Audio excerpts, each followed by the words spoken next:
Hi, this is Lloyd Lester, and welcome to this Ejaculation by Command special presentation.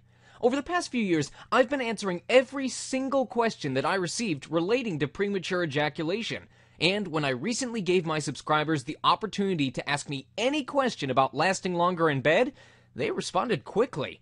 The questions just poured in, and they were very good questions.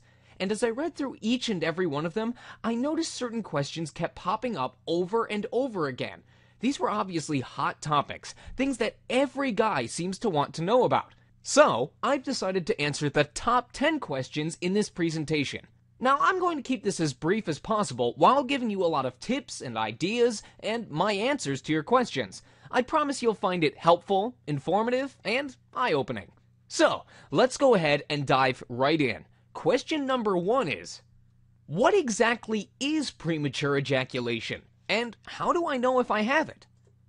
Premature ejaculation is commonly defined as an ejaculation within 2 minutes into intercourse. In fact, some men are prone to ejaculating as soon as penetration occurs, or within a few seconds. While 2 minutes is a common benchmark, the crux of the issue goes beyond just relying on a specific duration.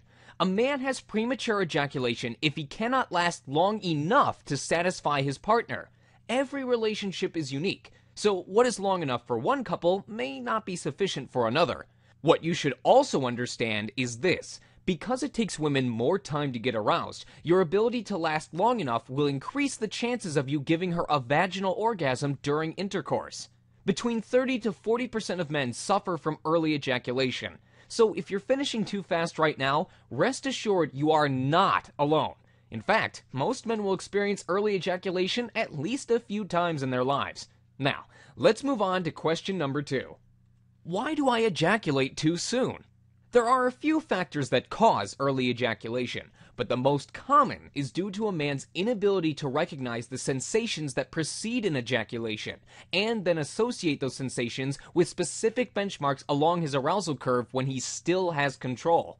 Once you become familiar with your ejaculatory threshold, you can learn when to stop stimulation or to allow yourself to slide back down the arousal curve before resuming stimulation again. Premature ejaculation often takes place in 2 ways.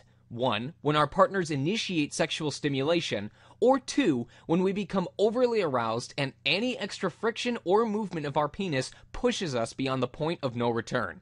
The key to enhancing your ejaculatory control thus has 2 facets. First, recognizing and then communicating to your partner when you are about to ejaculate so that she can stop stimulation immediately. And second, knowing when your arousal has subsided enough that you can start penetration again. There are specific, powerful exercises you can practice with your partner that will train you to consciously recognize 2 things: when you're about to climax yet can still stop it from occurring, and when you have reached the point of no return. These 2 benchmarks have particular sensations that you need to learn to recognize. Once you are able to identify both benchmarks, practice moving the first benchmark closer to the second, which is your ejaculatory trigger point. With some practice and awareness, you will be able to place the 2 benchmarks side by side. This will intensify your pleasure while giving you complete control over your orgasm. Alright, question number 3. How long should sex last ideally? The straight answer? As long as it takes for your partner to reach an orgasm first. Unlike most men, women are biologically wired to respond very slowly to physical sexual stimulation. Many studies have revealed that women find penetrative sex that lasts from 3 to 7 minutes to be satisfactory, and 8 to 13 minutes to be the most desirable. That is the typical amount of time most women need to get from arousal to orgasm during intercourse. So, if you want to have desirable sex, you should be lasting at least 8 minutes. And this poses a real challenge for the vast majority of men. But here's the simple truth: great sex does not involve a stopwatch. Many men are so preoccupied about not wanting to climax too soon that they ended up doing exactly what they fear most. Sexual anxiety will almost always affect your performance in bed. Now, the next question is one of those that I get very frequently. Why do I have a problem with lasting longer when I'm with a partner, but not when I'm masturbating? There are 2 reasons why premature ejaculation does not usually happen when we masturbate. Firstly, we do not become as highly aroused during self-stimulation.